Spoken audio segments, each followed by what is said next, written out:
I'm hugely lucky that I found bridge because it's been my passion, it's been my life. It's a game that, if you like it, most of us get addicted to it. But as far as addictions go, it's pretty innocent. Yes. As far as addictions go, but it just grabs you and you meet the most wonderful people and you get to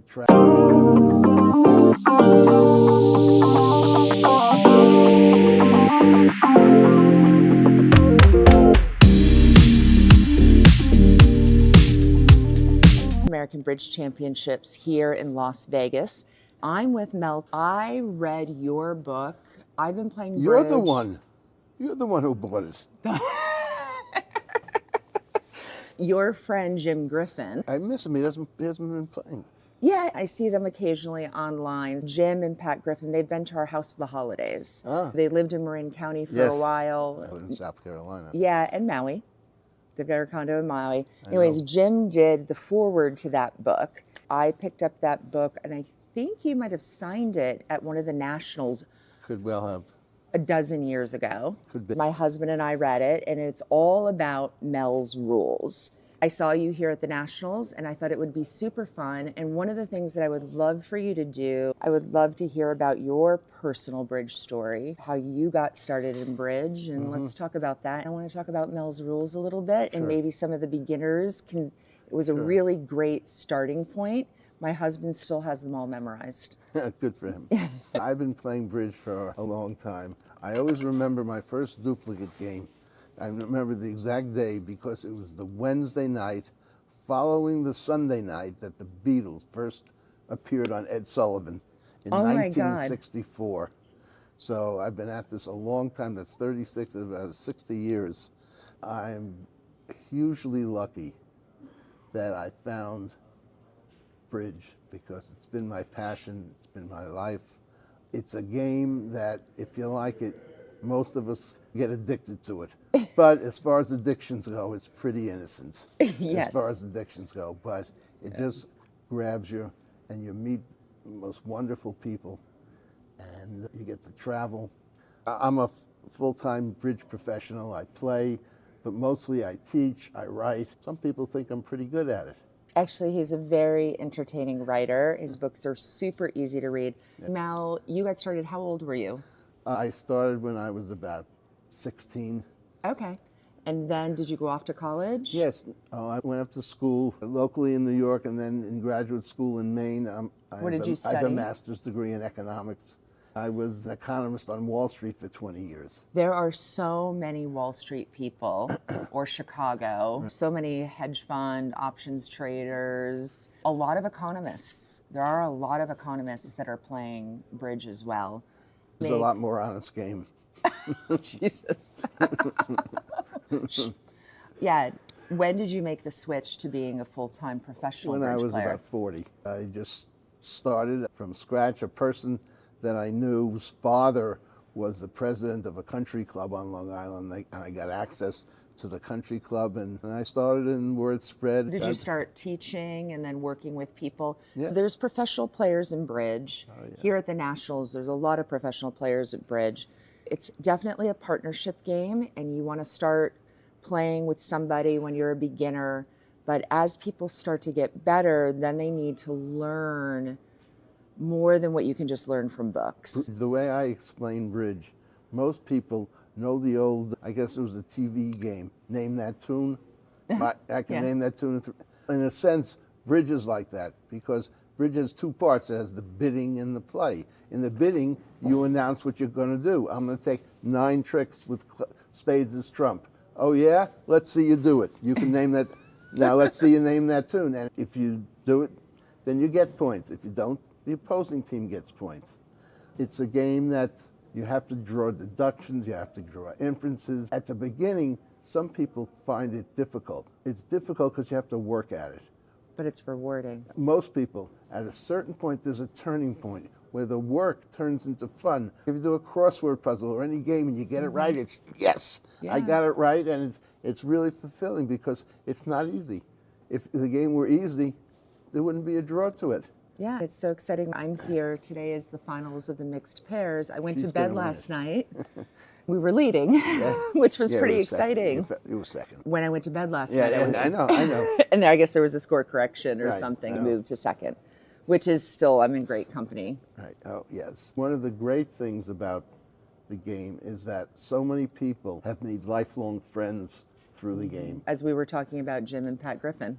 Now, I met Jim Griffin in Philadelphia in, I think, 1994, the Nationals, when I was playing with my ex-wife. My ex-wife and I were having a bit of a tough week.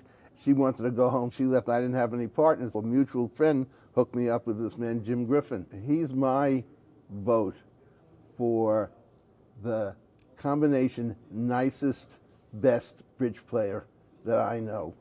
Yes. He is just fabulous. Very And nice. unfortunately, we get to play only once in a great while. Maybe in Philadelphia. It's coming up. Maybe it's next summer, I think. Yeah, I think it's next summer.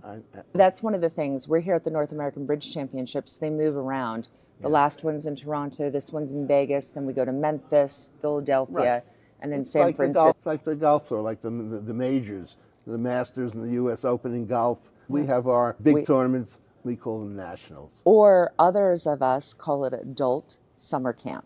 Okay. We are together for 10 days in our little bubbles where we're playing bridge and we're going out to dinners and we're meeting up with old friends and super fun. I don't know about other people, but in my life, I've had wonderful things happen. I've had not so one. I've had high points and low points when life has kicked me in the you-know-where.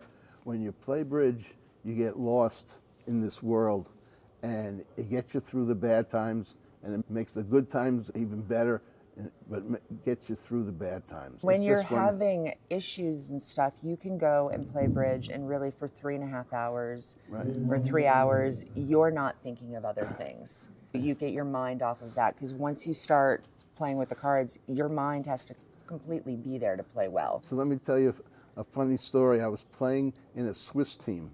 That's a four-person game in upstate New York 25 years ago.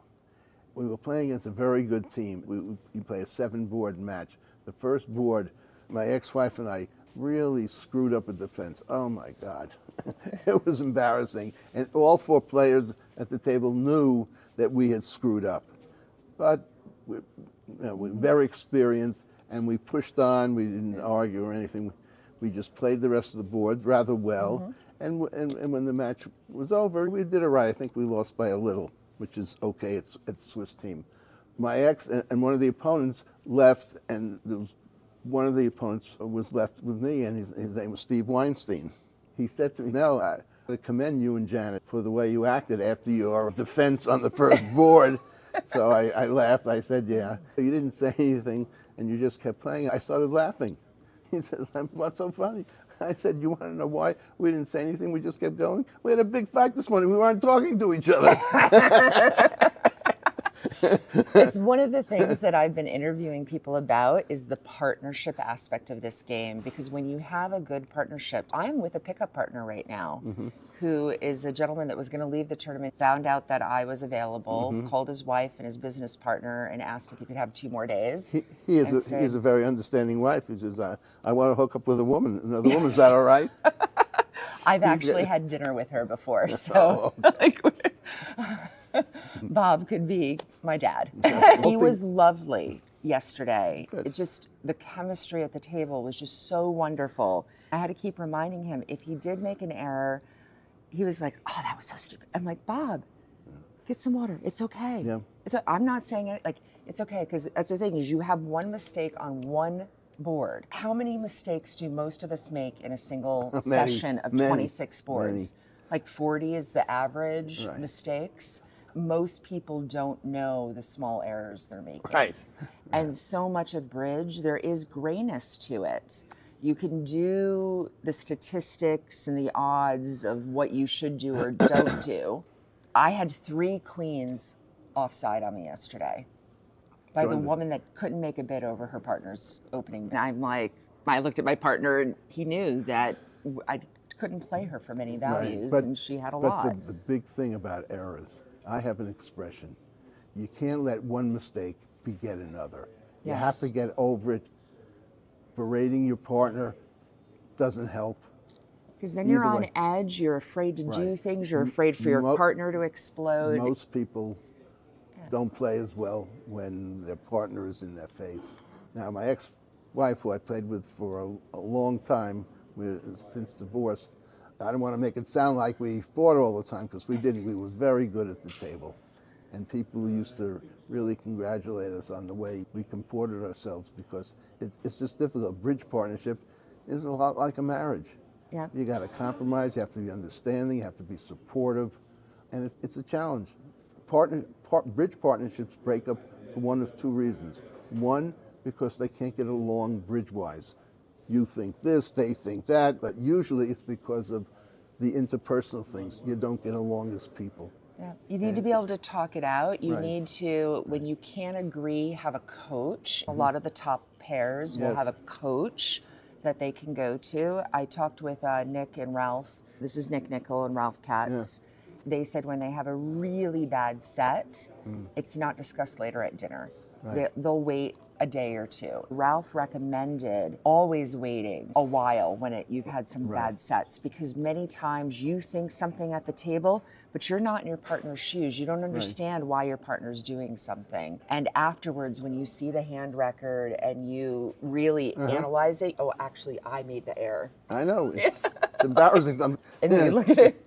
Shit. And can you apologize then? That's the Right. other thing. Is Coach that they used for many years, one of the best in the world, Eric Kokish. Eric Kokish, who Jan and I, my ex-wife, used for a short period of time, and I became very good friends with Eric. We became real buddies, and I miss him terribly. It was just a crime for the bridge world, because Eric Kokish was one of the nicest, greatest people in the bridge world. He's just, yeah.